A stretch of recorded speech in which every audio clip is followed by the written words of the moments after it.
It's December 16th, 2022, a week before Christmas.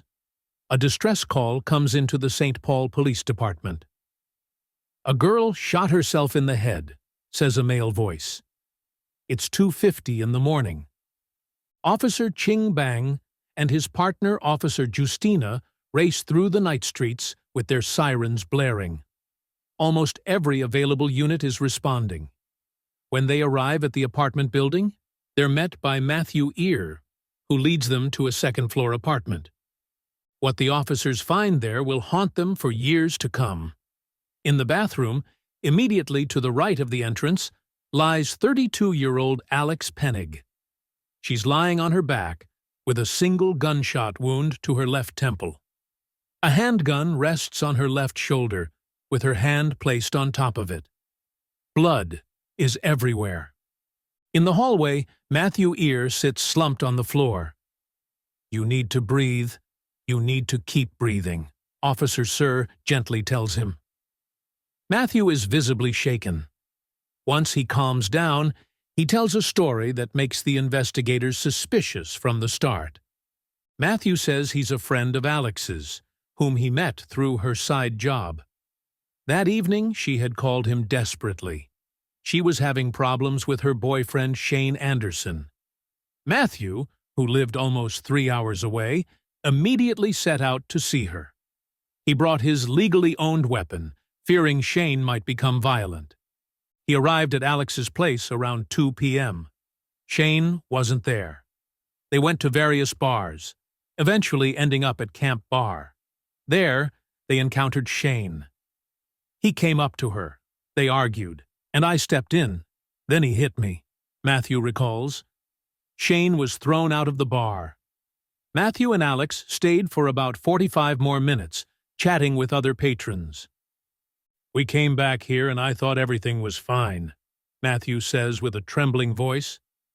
"Then she just grabbed the gun." When asked if she had previously threatened suicide, he shakes his head. "She just reached for it and held it to her head." According to Matthew's version, Alex walked backward into the bathroom with the gun and locked the door. Moments later, a shot rang out. He claims he broke down the door and tried to stop the bleeding using his medical training. Then he washed his hands and called emergency services. For Alex's parents, Mary Jo and Jim, this story is incomprehensible. "It didn't fit Alex's character at all," her mother says through tears. "She had never fired a gun. She didn't like guns. It just didn't make sense." Just hours earlier, Mary Jo had been texting with her daughter. "She was fine, you know. That's what's so difficult." Detectives Abby DeSanto and Jennifer O'Donnell are called to the scene. "When you get a call in the middle of the night, you know it's nothing good," DeSanto later says. In the apartment, they find alcohol and 6 bottles of prescription medications, antidepressants and amphetamines, all prescribed to Alex. Even if these medications might suggest depression, there are too many inconsistencies in Matthew's story. First, there's Alex's body position.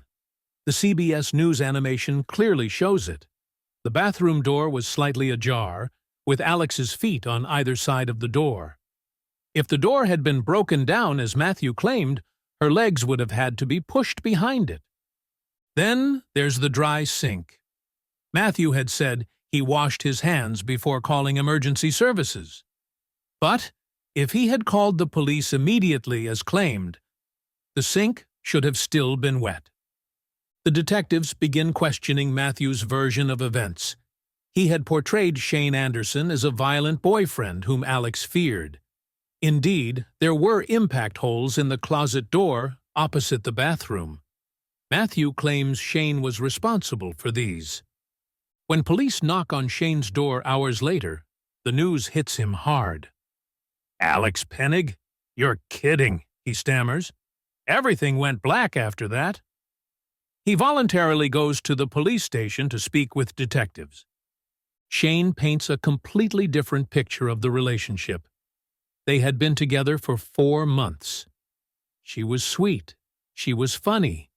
Everything you'd want in a woman. They spent almost every day together, playing with her two cats. I'm not really a cat person, honestly more of a dog guy, but she somehow turned me into a cat lover, he recalls with a sad smile. Just the day before, they had discussed their future together. Literally yesterday we were talking about me giving notice on my lease and moving in with her. We both wanted a family. The impact holes in the apartment? That was a few weeks ago. Yes, that was me. I was drunk, he admits, but I never laid a hand on her. We argued like any couple, nothing crazy or violent. Shane doesn't deny hitting Matthew at Camp Bar. Alex showed up with this guy. I didn't recognize him, had no idea who he was.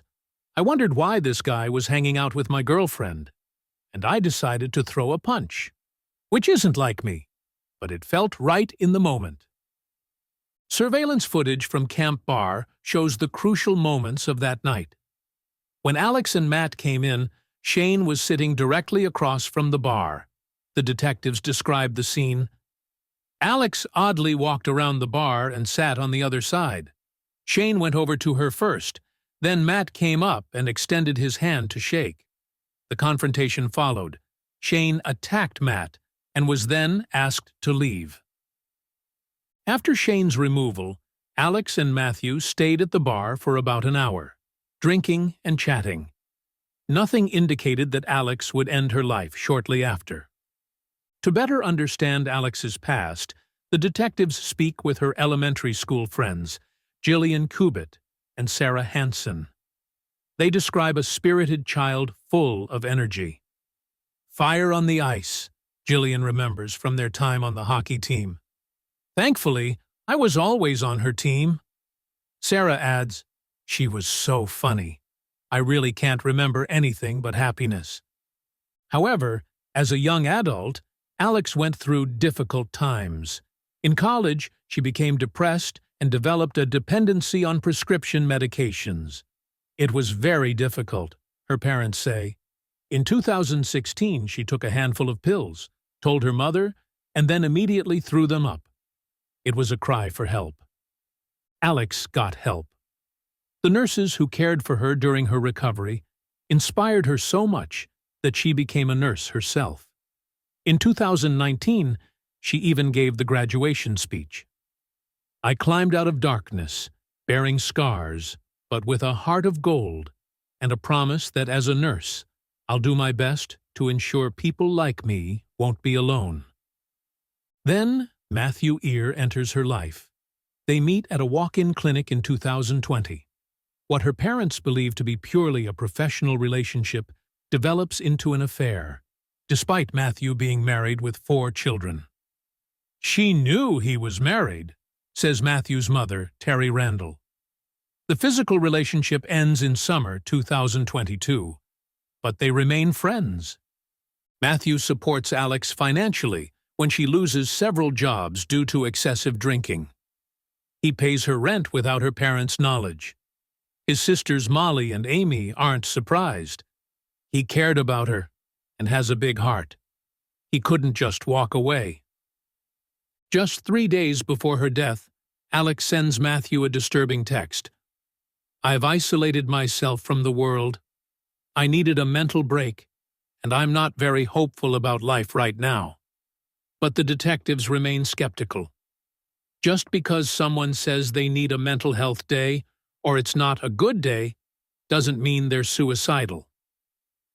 A crucial piece of evidence makes investigators doubt Matthew's version. The gun was found on Alex's chest, with her left hand on it, but Alex was right-handed. Surveillance footage from Alex's apartment building shows their final moments together. Around 2 a.m., Alex and Matthew enter the lobby. Shortly after, they leave the building again. Matthew later says he wanted to get his headphones from the car. Alex returns to the lobby and waits. Her body language reveals impatience. When Matthew returns, she doesn't hold the door for him. He shrugs as he follows her. Something was going on there, say the detectives. This is the last time we see Alex alive. 20 minutes later, Matthew calls emergency services. The lobby footage has no sound, but Alex's family and friends immediately recognize her mood. You could see she was angry. You could tell by the way she yanked the door open. You could tell by Alex's stomping. When she was angry, she would stomp. And that was visible in this video. They were definitely in an argument. Matthew denies this. We were laughing on the way home. Everything was fine. His family suggests Alex might have been texting Shane about the bar confrontation in the footage. But detectives can't check either Alex's or Shane's phones. Alex's code is unknown, and Shane claims he lost his phone the night before. The interrogation by Detective DeSanto and Dan Zebro reveals more inconsistencies. Matthew describes how Alex cocked the gun with her left hand and held it to her left temple. You don't use a gun with your non-dominant hand, the investigators note. Just another inconsistency or another puzzle piece that doesn't fit. After 2 weeks of intensive investigation, the detectives draw their conclusions. None of it adds up. On January 2, 2023, Matthew Ear is arrested and charged with second-degree murder. He pleads not guilty and is released on $500,000 bail. The arrest divides the community. Surprisingly, Alex's family sides with Matthew. When the arrest came, I couldn't believe it, says one of her relatives. I thought they were making a mistake. I thought they were making a huge mistake. People who know Matthew well are convinced of his innocence. In April 2023, the crucial hearing takes place. The prosecution presents their evidence. Alex's body position, the lack of signs of forced entry on the bathroom door, the dry sink. None of it matches Matthew's version of events. The defense counters with a compelling argument. Where's the motive? Matthew was the one helping Alex pay her bills. He was the one who drove 3 hours in the middle of the night to support her. Why would he want to kill her? Matthew's lawyers explain the inconsistencies in his story as shock. He was traumatized. He had just witnessed someone take their own life.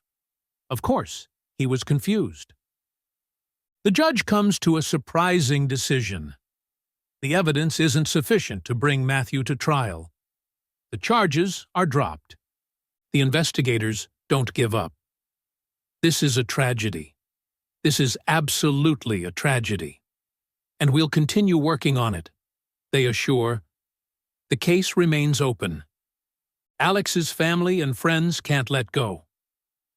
Not a day goes by that I don't think about her, says a friend through tears. Alex would never have done this. I knew her. She would never have done this. Matthew Ear and his lawyer declined to be interviewed for this story. Matthew continues to work as a nurse. What really happened in Alex Pennig's apartment that December night remains a mystery. Was it suicide, as Matthew claims? Was it murder, as the police suspect? The truth lies somewhere between the surveillance footage of a lobby, a handful of contradictory statements, and the final conversation between two people, of which only one survived. One thing is certain. A young woman who had fought her way out of darkness, who wanted to help others, who was full of life, is dead.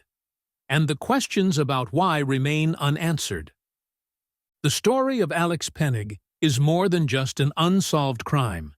It's a lesson in how difficult it can be to find the truth when two completely different versions of the same night exist.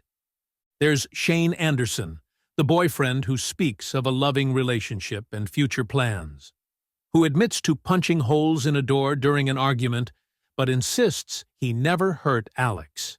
The man who punched a stranger in a bar out of jealousy and then saw his girlfriend for the last time. And there's Matthew Ear, the married father of 4, who had an affair with Alex. The man who helped her when she was down, who paid her bills and drove to her in the middle of the night. The man who was last with her and whose story has so many gaps. The surveillance footage shows us fragments of that fateful night. Alex angrily stomping through the lobby. Matthew shrugging his shoulders. 20 minutes that changed everything. But they can't tell us what happened behind closed doors. The gun on Alex's left shoulder, her left hand upon it, despite being right-handed. The undamaged bathroom door that was supposedly broken down. The dry sink that should have been wet. Small details that raise big questions. Her friends remember a spirited girl who shined on the ice and lived life to the fullest. A young woman who fought her demons and won, who used her darkest experiences to help others. She had every hair color. Brunette, and then blonde, and then black. Put some red in there, a friend recalls. It was like she was just trying out every color. Just like she was trying out life, in all its facets. The Alex Pennig case reminds us that sometimes the most obvious explanation isn't the right one. That people are complicated, relationships are layered, and the truth often lies somewhere in between. For her family and friends, only the torturing uncertainty remains, and the hope that one day the whole truth will come to light. This case raises universal questions about truth, perception, and the complexity of human relationships. It challenges our assumptions about what we think we know and what really happens behind closed doors. In the end, it's not just about solving a crime. It's about understanding the intricate web of relationships, choices, and circumstances that led to a tragic end. Like many unsolved cases, the story of Alex Pennig serves as a reminder that sometimes the most troubling questions aren't about what happened, but why. In the silence between conflicting testimonies and inconclusive evidence, her story continues to echo, asking us to look deeper at the complexities of human nature and the often blurry line between truth and perception. The investigation remains open, but for those who knew and loved Alex, the greatest mystery isn't in the evidence or the testimonies. It's in trying to reconcile the vibrant, resilient woman they knew with the tragic circumstances of her final hours. Perhaps that's the most haunting aspect of this case. Some questions may never find their answers,